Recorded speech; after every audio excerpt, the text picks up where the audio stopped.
विश्व स्तन्यपान दिवस पालन कले बारिपदार देवेंद्रपुर ठारे थिबा बिजू पट्टनायक नर्सिंग कॉलेज रे।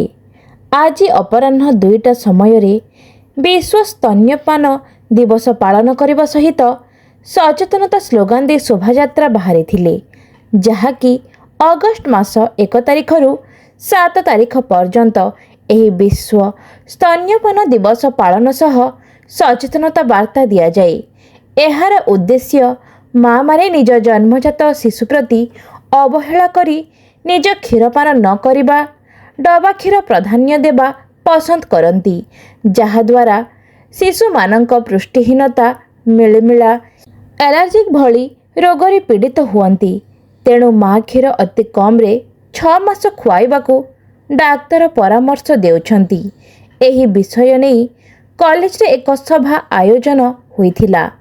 कॉलेज रो चेयरमैन प्रकाश चंद्र सेठी तांको अभिभाषण रे कहिथिले, माँ क्षीर शिशु मानंकु प्रथम दिनरु खुआइबाकू पड़िबो।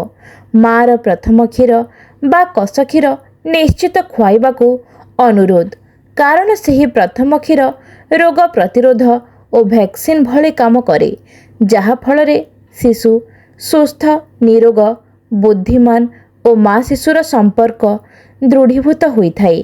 एही सभारे छात्री माने मध्य किछि सचेतनर अभिभाषण रखिथिले।